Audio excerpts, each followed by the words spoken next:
Hello everyone, स्वागत है आप सभी को हमारे इस यूट्यूब चैनल नोट्स मेकर इन हिंदी में। तो दोस्तों, आज की इस वीडियो में हम लोग बात करने वाले हैं पार्ट 7 से, जो कि हमने पिछले वीडियो में पार्ट 6 कंप्लीट कर चुके हैं।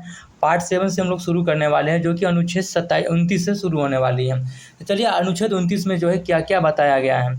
अनुच्छेद 29 में बताया गया है कि अल्पसंख्यकों को जो है हितों को जो है संरक्षण से जो संबंधित है। ठीक है, थोड़ा वीडियो, हाँ। अल्पसंख्यक के हितों का जो है संरक्षण से संबंधित है अनुच्छेद 29। अनुच्छेद 29 में क्या बताया गया है, यह जो केवल भारतीय नागरिक को उपलब्ध है, और भारतीय नागरिक को उपलब्ध है, और उनको उपलब्ध क्या क्या है कि अपने बनाए रखने का अधिकार है। और क्या क्या बनाए रखने का अधिकार है, तो अपनी भाषा को जो है अल्पसंख्यक लोग जो है बनाए रखते हैं। ठीक है, बनाए रखने का अधिकार है। अपनी लिपि को, ठीक है, अपनी संस्कृति को, ठीक है। आपको इसमें जो है किसी दूसरे अन्य समुदाय को जो किसी प्रकार के जो है मतभेद नहीं होना चाहिए। इनके पास अपना मूल अधिकार है कि आप बनाए रख सकते हो। उनसे जो है उनकी संस्कृति, रीति रिवाज, लिपि से हमें किसी प्रकार के जो है आपत्ति नहीं होनी चाहिए। ठीक है, यह जो है उनको जो अल्पसंख्यकों को जो है एक तरह से जो संरक्षण देता है अनुच्छेद 29। बात करते हैं कि धार्मिक अल्पसंख्यक को जो है सुरक्षा भी प्रदान करता है। ऐसा नहीं कि यह सिर्फ लोगों के लिए, तो जो भी धार्मिक संप्रदाय के जो अल्पसंख्यक लोग हैं उनको भी जो है यह जो है सुरक्षा प्रदान करता है। कौन? अनुच्छेद 29। भाषाई अल्पसंख्यक को भी सुरक्षित प्रदान करता है। वही सारी चीज़ें, इसी का जो है सारा एक तरह से बड़ौट लिखा गया है। बताया गया है कि अनुच्छेद 29 के सब क्लॉज 2 में यह बताया गया है कि सरकारी संस्था में भाषा हो गया, धर्म हो गया, जाति के आधार पर जो है रोका नहीं जा सकता है। यह जो है व्यक्ति का जो है, यह जो है क्या है, नागरिक का जो है व्यक्तिगत अधिकार है। ठीक है, लेकिन क्या बताया गया है कि देखिए यहाँ पर अल्पसंख्यक जो समझे क्या, यहाँ पर जो अल्पसंख्यक लोग हैं उनको जो है एक तरह से जो है भाषा, लिपि आधार बनाने का अधिकार है। लेकिन ऐसा नहीं है कि वो उनके लिए कंपलसरी है कि आप उनके लिए ही एक रहेगा, हमारे लिए नहीं रहेगा। उनको हम अपने संस्था, जो धार्मिक संस्था हो गए, सरकारी संस्था हो गए, उसमें हम उनको जब भेदभाव नहीं कर सकते हैं कि आपका अलग है तो आप अलग ही रहिए, हम अलग है तो हम अलग ही नहीं। ऐसा नहीं है, उनके साथ हम, उनका एक पर्सनल है ये, उनको अपना एक अथॉरिटी दिया गया है कि आप इसको बनाए रख सकते हो। उससे हमें किसी प्रकार की आपत्ति नहीं है, और हमें आपके और आपको भी हमें से किसी भी प्रकार की जो है आपत्ति नहीं है। अब हम बात करते हैं कि अनुच्छेद 30 में क्या बताया गया है। तो अनुच्छेद 30 में बताया गया है कि अल्पसंख्यक को जो है अपने शिक्षण संस्थान की स्थापना और प्रशासन का जो है अधिकार देता है। ठीक है, वही अल्पसंख्यक के जो है वहाँ पर तो हम बात करते हैं कि उनको बनाए रखने का अधिकार है। लेकिन इसमें क्या बताया गया है कि शिक्षण संस्थान की स्थापना और प्रशासन का जो है अधिकार दिया गया है। ठीक है, बात करते हैं राज्य जो है आर्थिक सहायता कर सकता है। जो राज्य कौन होता है, आपको हम पीछे की वीडियो में बता चुके हैं, सबसे पहले की वीडियो में बताए होंगे आर्टिकल 12 के अंतर्गत। ठीक है, तो राज्य क्या होता है आप इसको समझ सकते हैं। नहीं समझे हैं तो फिर से हम रिपीट करना चाहूँगा कि आप वीडियो देखिए, पीछे का प्रॉपर देखिए, प्रॉपर नोट्स बनाइए, रिवीजन कीजिए, उसके बाद पढ़िए। बहुत ही एनर्जी मिलेगा पढ़ने में, बहुत इंटरेस्टिंग आएगा। ठीक है, बात करते हैं कि राज्य जो आर्थिक सहायता कर सकता है अल्पसंख्यक संस्था में भी, अल्पसंख्यक संस्था होगा अभी संख्या में, अल्पसंख्यक संस्था कर दो यार, अल्पसंख्यक संस्था में और बहुसंख्यक संस्था में, अल्पसंख्यक संख्या में भी और बहुसंख्यक संस्था में, दोनों सही है।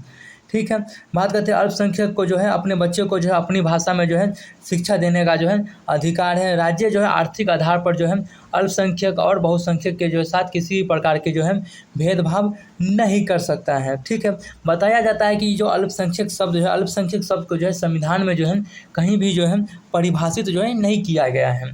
ठीक, अब हम बात करते हैं कि अनुच्छेद 32 में क्या बताया गया है। तो अनुच्छेद 32 जो है बहुत ही ज़्यादा इम्पोर्टेंट है। सारा जो मूल अधिकार का जो है एक तरह से हम कहते हैं तो सारा निचोड़ जो है अनुच्छेद 32 के अंतर्गत जो है हमें देखने के लिए मिलता है। तो अनुच्छेद 32 में क्या बताया गया है कि संवैधानिक उपचारों का जो है अधिकार के बारे में बताया गया है।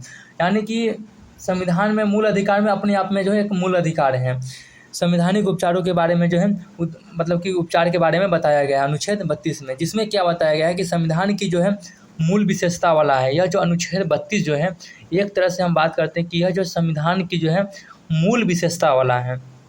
ठीक है, दूसरी तरफ यह भी माना गया है कि ये जो अनुच्छेद 32 है संविधान का जो है एक तरह से जो है आत्मा माना गया है। आपातकाल में निलंबित हो सकता है। सभी अनुच्छेद जो है हमारा जो मूल अधिकार है, सभी अनुच्छेद से सारे मूल अधिकार जो है निलंबित हो सकता है, लेकिन अनुच्छेद 20 और अनुच्छेद 21 जो है निलंबित नहीं हो सकता है। ठीक, बात करते हैं कि अनुच्छेद 368 के द्वारा जो है इसमें जो है आप अनुच्छेद 32 में संशोधन नहीं कर सकते हैं। ध्यान दीजिए, अनुच्छेद 32 में जो है आप क्या कहते हैं, संविधान संशोधन के द्वारा जो है मतलब इसमें संशोधन नहीं कर सकते हैं, लेकिन क्या मूल अधिकार में संशोधन हो सकता है? तो हाँ जी, उसमें हो सकता है। उसमें मूल ढांचा को जो है बचा कर किया जा सकता है। केशवानंद भारती मामला, इसका हम एक सीरीज चला देंगे। अभी मुझे आइडिया आ गया है, इसको हम नोट डाउन कर लेंगे।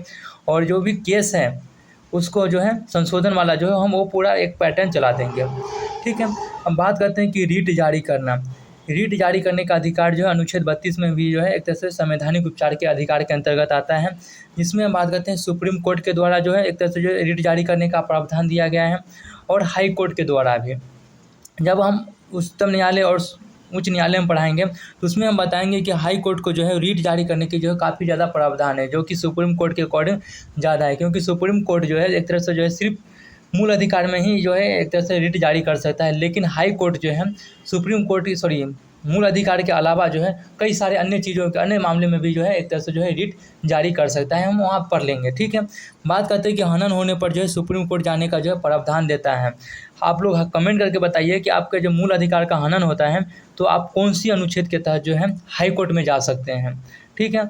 आप हमें कमेंट करके बताइए, क्योंकि हमने इसको पीछे की वीडियो में ऑलरेडी हम पढ़ा चुके हैं। हमें तो सुप्रीम कोर्ट जाने का अधिकार जो है अनुच्छेद 32 के तहत तो मिल ही रहा है, लेकिन हाई कोर्ट जाने के लिए कौन से अनुच्छेद के तहत हम जा सकते हैं। तो दोस्तों आज की वीडियो को हम लोग यहीं पर हम लोग विराम देते हैं, जो कि मेरा लेक्चर 7 जो है कंप्लीट हुआ, और फिर हम लोग मिलेंगे लेक्चर 8 में, जो कि रीट के प्रकार से हम लोग देखने वाले हैं। चलिए दोस्तों, फिर हम लोग मिलते हैं नेक्स्ट वीडियो में। तब तक के लिए धन्यवाद, थैंक यू। पढ़िए, मन लगा के नोट्स बनाइए, रिवीजन कीजिए। Bye bye.